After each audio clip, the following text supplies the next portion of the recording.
6 years properly. So like I feel like after the first 2 songs I feel like I can't feel my hand properly. My wife said to me that her hand, she felt like she had a rubber hand, somebody else's hand trying to play bass. So we got all these problems, but we just find them, you know, it's amusing, or it's what it is, and it gives it that. I always like things sounding like you've just started. I always like things like you've just started. If you imagine, like, I used to be a big drinker, and the interesting thing for me about drinking was the first glass of beer, and then for the rest of the night you're chasing the taste of the first glass, because the first glass is so nice, and you can never have the first glass again, apparently. So if you limit everything, and you can always be doing the first glass, because you don't go for the first glass the same evening, you don't indulge yourself. So when we played yesterday, you know, we could be just starting as a group.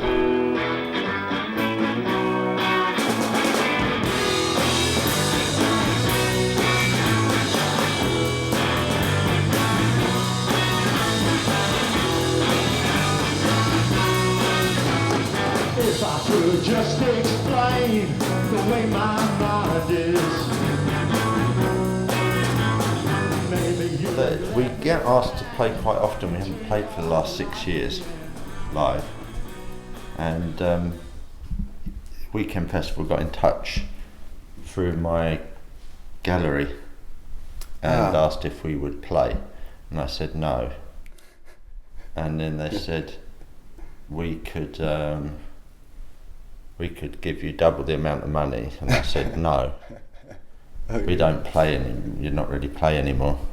And they said, well, what do you need? I said, well, you wouldn't be able to get us the equipment we want. We'll get you. And they said, yes, we will. Yeah. I said, we use different equipment than other people. And they said, that's not a problem. And I said, well, we'd have to take my daughter with us because we're not leaving her at home. So, and then we need someone to look after her. I said, that's not a problem. They said, well, we don't really want to stay in a hotel. And they said, that's not a problem. So in the end, they wore us down. There wasn't anything left to say no to. So we were forced to play. That meant that we had to remember how the songs go and do rehearsals, which I don't like doing either.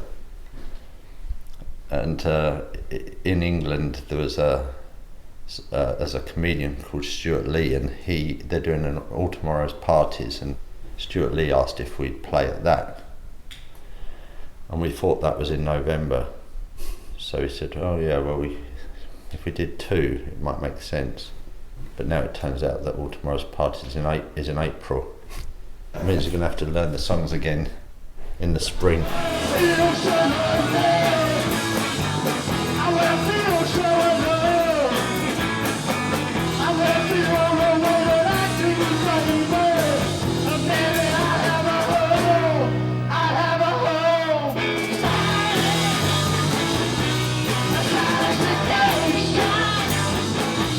The reason I play music, or the places I like to play music, don't really exist anymore.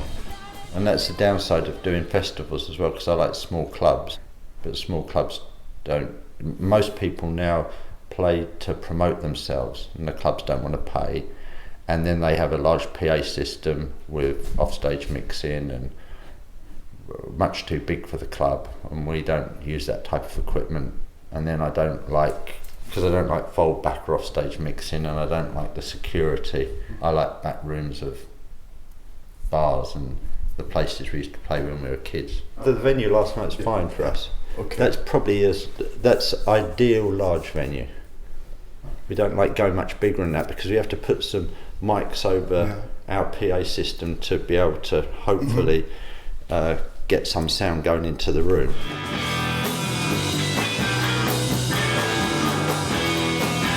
When the White Stripes came on the scene, people said to me that the White Stripes were similar to us and doing the same thing, and I said, absolutely not. The White Stripes want to get into the stadium as fast as possible, and they want the gap between them and the audience, and they want the 15 yards or 20 yards.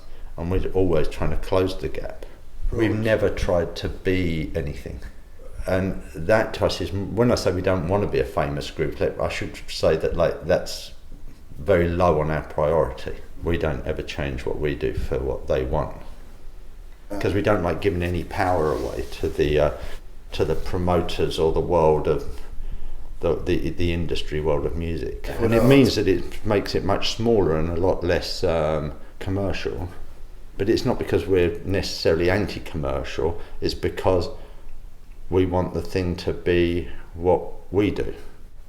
We don't have any interest in doing what someone else wants. So I think that's the reason that people have liked us in the past, like Kurt Cobain and Jack White used to like us, and these famous people, and Beck, and these people come to us and say they like what we do. But I think it's because they know that we don't do what they do.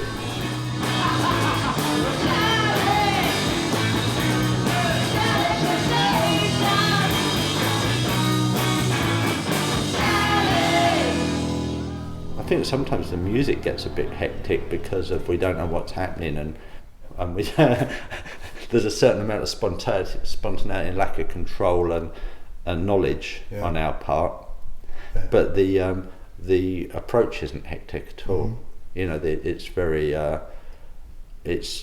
very intelligent and considered, because it's we know exactly what our parameters are. We're not when we you see, when I say they offer, like, we get asked to play a lot and people offer us more money and I say no, or people ask us to go to Japan and play and they will give us bad conditions or conditions we don't want, and I say to people, no, we're not going. And other people, and they say to me, well, other groups will do it for a lot less, and I say, well, it's best to have them play. And we even used to do this we've always had this attitude. In the Headcoats we had the same thing going, and I say, well, have the other group play. And people say to me, oh, that's a dangerous game to play with them, because then they might not want you. And I said, yeah, but I'm not pretending. I don't mind staying at home. I'm completely happy not doing it.